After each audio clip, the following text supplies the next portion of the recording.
Welcome to our show, Purpose Meets Prosperity. I'm your host, 𝐥𝐢𝐤𝐞. I help ambitious professionals to realize their higher purpose so that they can live a more fulfilling life. I'm going to be interviewing different people who have followed their intuition down a path that others may have questioned or who thought it wouldn't work out for them, but it felt right to them. It felt like their purpose. It felt like their calling, and they kept at it, kept going towards it. And in doing so, it led to a path of prosperity.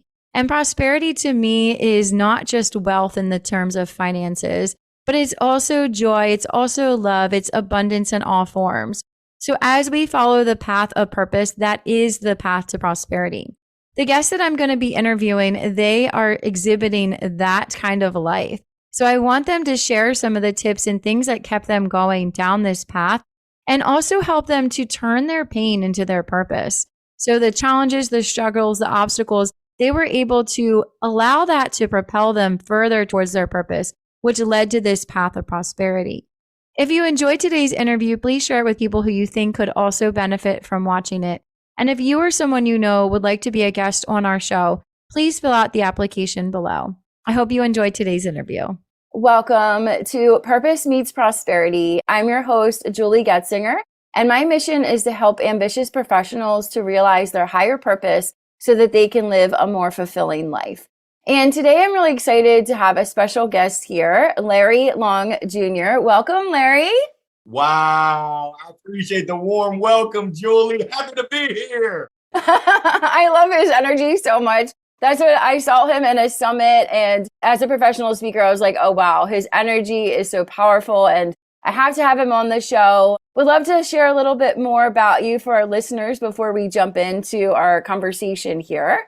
So Larry Long Jr. is the founder and CEO, Chief Energy Officer of LLJR Enterprises, which focuses on businesses and sales motivation, inspiration, and most importantly, transformation through speaking, coaching, and training programs. He is the host of the Midweek, Midday Motivational Minute and author of JOLT. Larry loves serving others and helping them level up. He loves spending time with his amazing family, eating sweet desserts, and playing golf. Welcome, Larry. Wow, you nailed that. I appreciate it, Julie. And if my mic is on, the check is in the mail. So fun. Well, first, after reading that bio, I want to know what your favorite dessert is because you said you love sweet desserts. What's your dessert of choice? Oh, do I have to pick one? If I had one, it would have to be the honey bun. When I was in high school, before every baseball game, I used to eat 2 honey buns. Now, I can't do that anymore. I'm trying to work on my beach body. But I would have one that was glazed and then one that had the icing, the white icing. I love honey buns. Now, I was at the barber shop back when I had hair. What you talking about? I was at the barber shop reading through a magazine, and they had a recipe in there for a honey bun cake. I said, oh, Lord. I looked to my right, looked to my left. I ripped it. I brought it to my wife. She said, "Oh, really?" The beat of my heart is through my stomach. So I have to say the honey bun cake is my number one. I love it. I love it. And can you explain your title, Chief Energy Officer? What does that mean to you? Oh, goodness. It's about bringing energy. When you step in the room or the Zoom, we have 2 choices. You can either bring energy or you can suck the energy out. There is no neutral. I make a choice to bring energy. And I've always been told that, Larry, your energy is electric. So that's the name of my book, JOLT. It's electric. We're getting people unstuck. We're getting them zapped. No one likes to get zapped, but sometimes we need it, myself included. So CEO, not your traditional CEO. Nothing I do is traditional, Julie. I mean, I am the Chief Energy Officer. You can call me the CFO as well. I'm the Chief Fun Officer. I'm doing all the things and all the things fun. So what would you recommend to someone who's feeling low energy? How do you bring that energy? Let's say you have a speaking engagement and you're not feeling well, or something happened emotionally that might trigger you. How do you still bring the energy, bring that positivity even in those times? Yeah, so I'll be honest with you. I don't always feel up to it, but it comes with intentionality. It comes with purpose. It comes with really being dedicated to being at your best when you need to. Now, stuff happens. I think that's this 4-letter word we call life. It's going to hit us with barriers. And one of the chapters in my book is strikeouts. They're a part of life. I might look happy, but I've struck out plenty of times in my career on the field as well as off the field. So here goes what I recommend is number one, acknowledge your feelings, accept those feelings and realize, hey, it is what it is. And kind of like my golf game, it is what it was. Now you've got to make the choice. Are you going to stew in that stuff? I don't know if HR is watching. Or are you going to make the choice to say, you know what? Hey, it is what it is. I'm going to keep it moving in a positive manner. I'm going to be deliberate with being this choice versus this choice of stewing. So we all have a choice. That's what life is all about. And we all go through stuff. If you think about it, Julie, you have a journey line for your entire lifetime for the past, let's say 9 months, where we're now in September. We've all been on a journey, ups and downs, twists and turns. And my hope is that even from those downs that we're learning and we're passing those learnings on to others, that we're documenting it so that when we get hit with it again, we're now ready, we're prepared. I love that. Yeah. And I love that you talk about what was in the past. It was what it was, but where do we want to go now? What's that intention that we have now? And can you speak a little bit about maybe an example of a failure that helped you come back stronger and gave you that resilience to keep going on the path as a speaker? Ooh, we're getting deep. Oh, I don't do surface. I love it. I used to work for Accenture doing IT consulting, traveling around the US, making pretty good money. I wasn't passionate about it. It wasn't meaningful. I said, wow, I'm making money, but I'm not really serving the people I want to serve. The opportunity came to open an indoor baseball and softball academy. So I moved from the DMV, DC, Maryland, Virginia, down to good old North Kakalaki, Raleighwood, up to no good, to have an indoor baseball academy, training youngsters, the fundamentals of the game, the fundamentals of life. Well, after a year and a half, we had more money going out the back door than we had coming in the front door. I think they call that a cash flow issue. No cash, no business. That was a big strikeout right there. I said, oh, Lord, I moved down here to this foreign place and I met my wife here. But I said, what am I going to do now? This is my true passion and it didn't work out. Uh-oh, Houston, we have a problem. So there was a company locally that pretty much they hired athletes and it was making 150 cold, I'll call them ice cold calls. And yes, I do have a banana phone, accounting firms. And I don't know if you know this, but accountants get paid by their time. So me calling, trying to speak to them about software, they weren't all too happy. I had a CPA say, hey, Larry, I got something for you. I thought I was about to get a demo sign up. He said, I want you to put on a pair of concrete shoes and jump off a bridge. I said, oh, savage. I looked at the objection handling manual. I said, how do I respond back to someone that told me to kill myself? It wasn't in there. So I said, the first thing that came to mind, God bless you too. And then I tell you, it was tough to make that next call. But once again, it comes down to choices. It comes down to your why. Why are you doing what you're doing in your heart, in your mind, in the words that you say? That's powerful right there. And then who are you surrounding yourself with? I wrote a chapter in my book, You Are What You Eat, which would make me a fried chicken from Bojangles. But essentially, what are you reading? What are you consuming? Who are you surrounding yourself with? Jim Rohn says you're the average of the 5 people you spend the most time with. So being conscious of that is critical to having success. So that was my failure, but I came back. I had success as a sales professional, got moved up into sales leadership, and now I have the opportunity to speak to software sales leaders and organizations to help them really make it through the chaos, the turbulence, the challenges, because I've been there before. I don't know if you can see all the knots in my head, but I've definitely gotten banged up through this journey, through this adventure and misadventure. Wow. I love that. And it's interesting how your path took you on that journey and you had to go through those lows and that this is my passion. What now? I think most entrepreneurs can relate to that. we go into it thinking it's one thing, and then it evolves and becomes something completely different. But if we hadn't gone through those lows and faced that rejection and faced reality of there's more money going out than in, we need to address this. And now you get to speak from such great experience and wisdom. So I love that. I think they call it HKU, Hard Knocks University. And I graduated summa cum laude. Actually, I graduated, thank you, Lordy, from Hard Knocks University. But Julie, there's someone, this is on my heart. Someone needs to hear this right now. Because when my baseball academy failed, I was gutted. That was my blood, sweat, tears. It was my all. I was down in the dumps. For my speaking business, I'm now 2.5 years in. I almost didn't do it because of the fear that I was holding on to, because of that imposter syndrome. I call that voice Cletus, and I got to say, come on, Cletus, get that on my shoulder. I almost didn't do it, but thankfully, I've got a wife who supports me. And she said, baby, you tell everyone else to follow their passion, pursue their dream, look in the mirror. You're not happy. You need to do what you were put on this earth to do. And I got your back. You got a real one.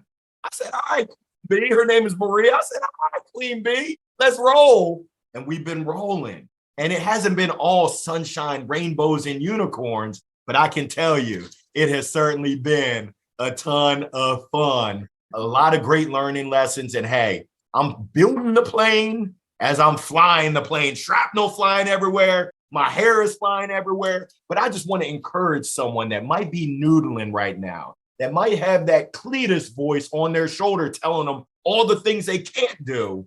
I'm here to let you know, yes, you can.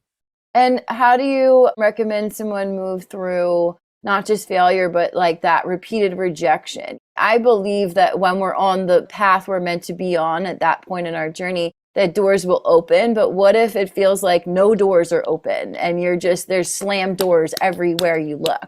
How do you get through that? It's a combination. So I'm not sure if Allen Iverson is listening in, but we are talking about practice. You have to practice your craft. You have to work on your game. Sometimes you need to work on your game plan, and you need to go ahead and revise your current strategy. It's kind of like that Super Bowl when the New England Patriots, I think they were down 27-3, and they ended up coming back after halftime. They switched up their game plan because it wasn't working. I hate to sound like a broken record, but this is critical. You need to surround yourself, not with negative Nancys, negative Nellies, or negative Neds. You need to surround yourself with Queen Bees like my wife, Maria. Now, you can't have her, it's all mine. But who are the people that you're surrounding yourself with? Are they lifting you up?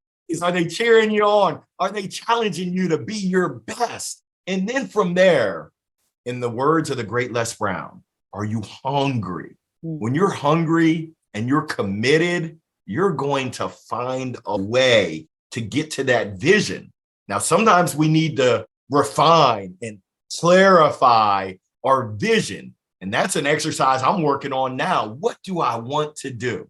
Who do I want to serve? What does that look like? And I'll just be brutally honest with you, Julie.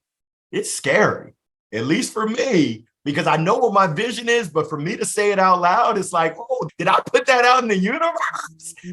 That makes the little hair that I have on my head stand up. And it's like, uh-oh, I might be putting myself in a position to fail.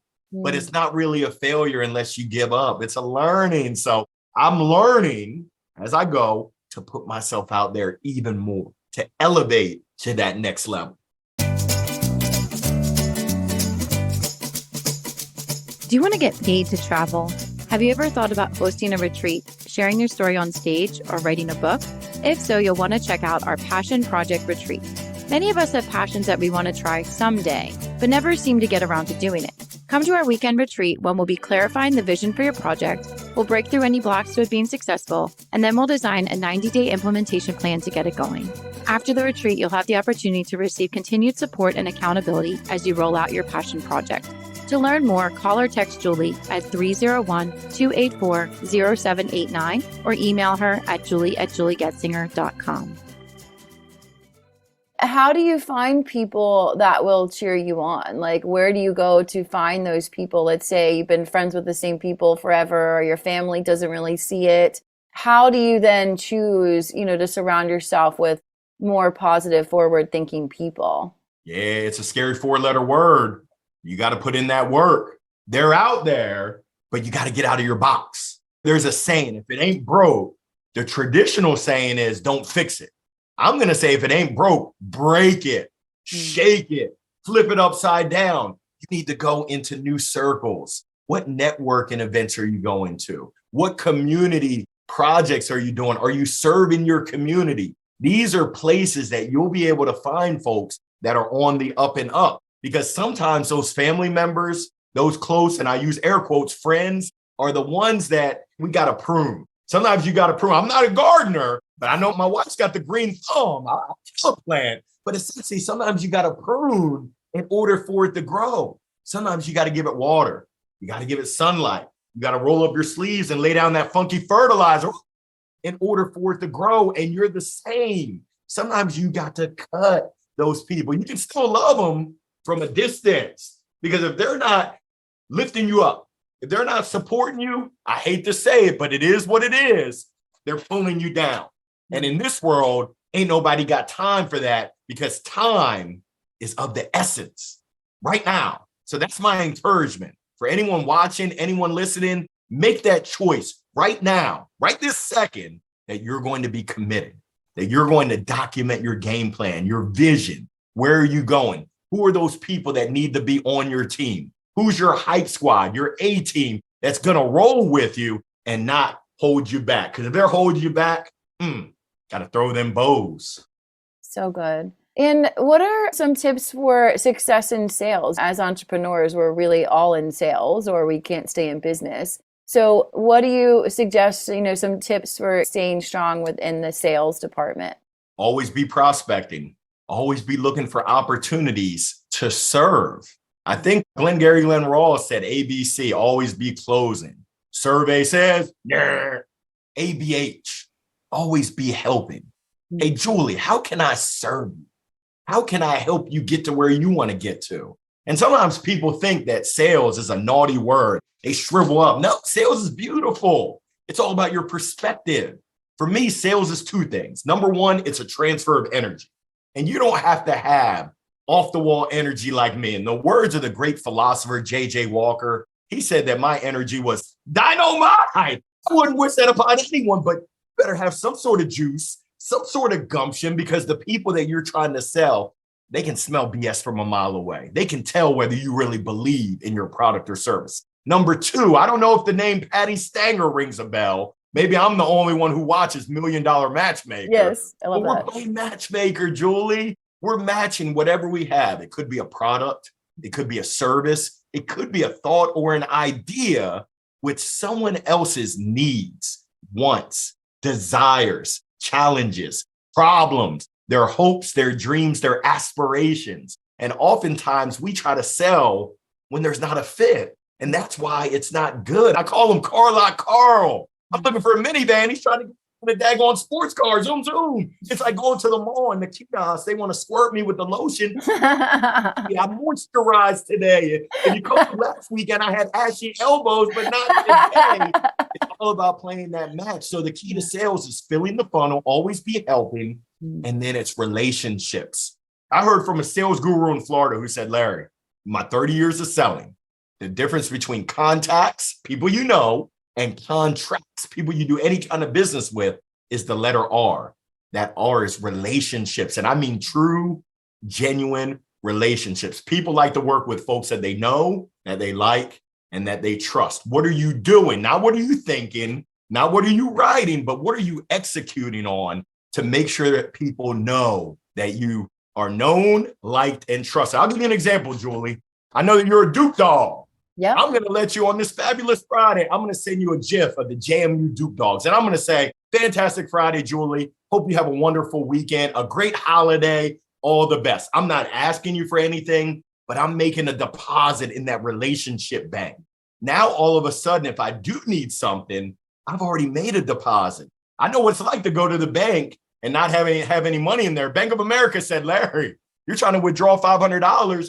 Haven't made any deposits. Survey says, yeah.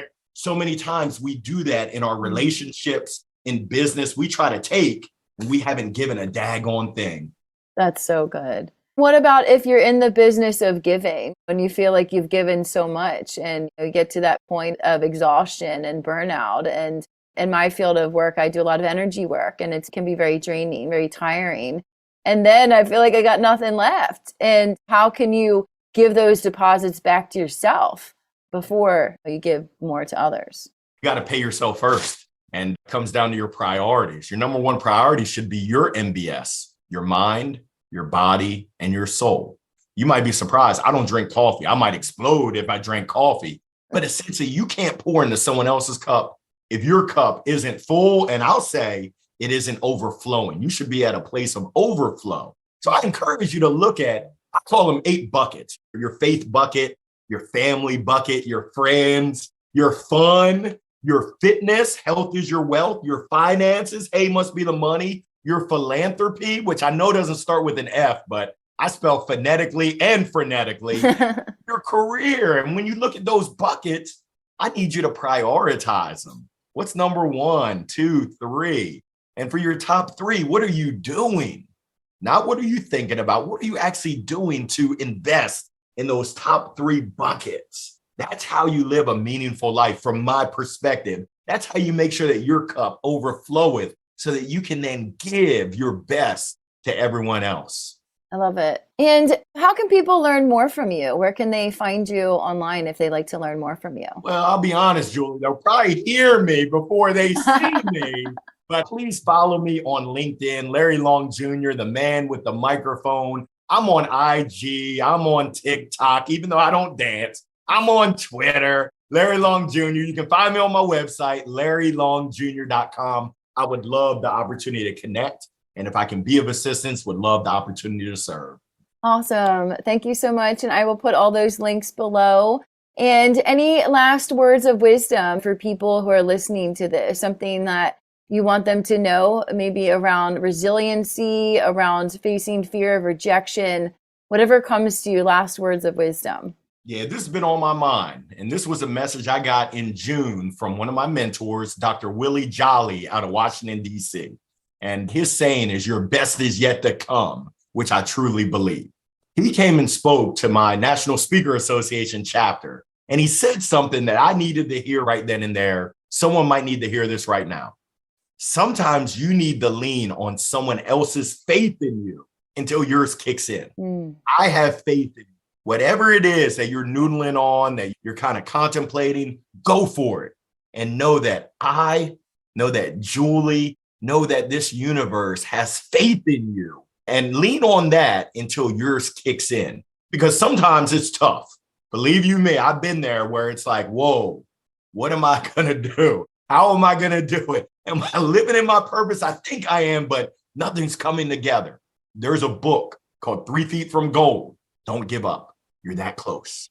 You're 3 feet from the goal. Don't give up.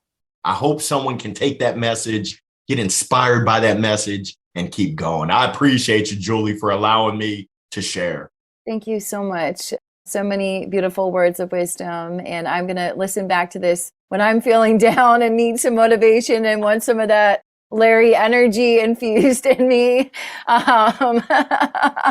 Yes, and I'm excited to check out your book as well. I bet it's all the energy you are infused into it. So everybody needs that in their life. That's right. So true. Myself included. Awesome. Thank you so much for being here. I appreciate you. And thank you to our listeners for being here. And we will see you next time. I hope that you enjoyed this video. If you did enjoy it, please consider liking it. And if you haven't subscribed to our channel yet, go ahead and do that now. If you know of anybody else who could benefit from watching this video, share it with them too. And thanks for being here. I hope to see you soon. Bye.